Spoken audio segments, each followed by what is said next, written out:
Hello, guys. This is Rick with Star Wars Forever. Today, we're going to highlight the relationship between Count Dooku and Mace Windu. Thank God for Dave Filoni, who gave us the backstory to Count Dooku, one of the most underutilized characters in Star Wars. But not only that, it shows that, while Mace was ascending to be put on the Jedi Council and Count Dooku was headed for the dark side of the Force, it shows us how we got there.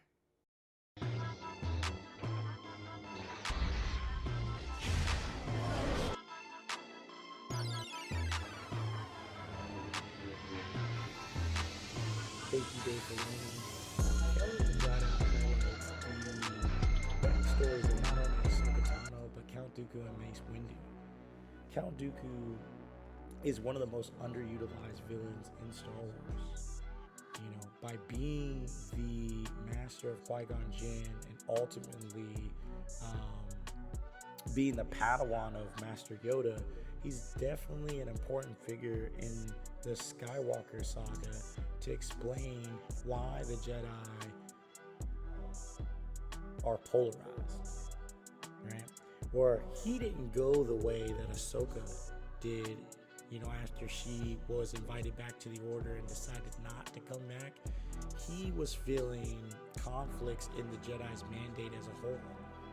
He saw them becoming law enforcement, before they ended up becoming generals.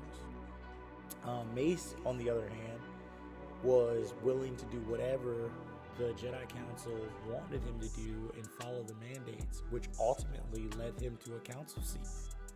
You understand through the way Count Dooku was a master why Qui-Gon had such a love for the living force.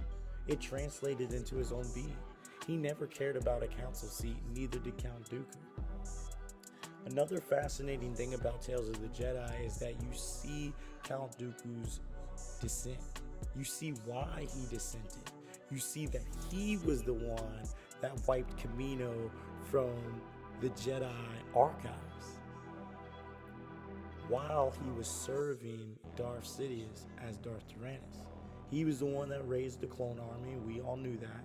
But we didn't know that Master Yaddle confronted him in front of Darth Sidious, and he had to kill her as his final step into the Sith Order. We didn't know that. We just saw Master Yaddle in a couple scenes, episode 1. We didn't know. We were like, yo, there's another Yoda. Then we didn't see another one until Grogu. What? But that was awesome.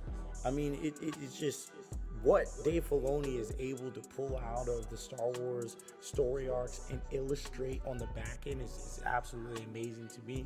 And it's true Star Wars in and out.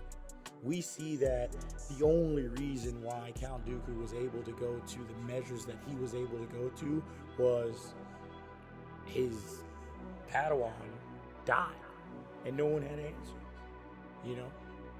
Even though that he was a cog in the wheel that allowed that to happen, he didn't understand that he was getting played by a master practitioner in Sheev Palpatine. But that was something that he found out, because whereas Sheev was waiting for Anakin to become of age, Count Dooku was fulfilling a role.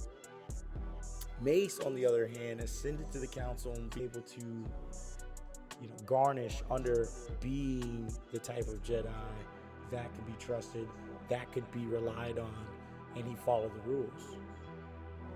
The debates in Star Wars go way beyond the pages of the script and the film of the movie. The dichotomy between right and wrong, politicizing, noble actions, and just mandates in general is insane. There's so many life lessons that can be learned from, Star Wars as a whole. But when your mentors become misguided, what are you to do? It shows you that there's no right way, there's no right path.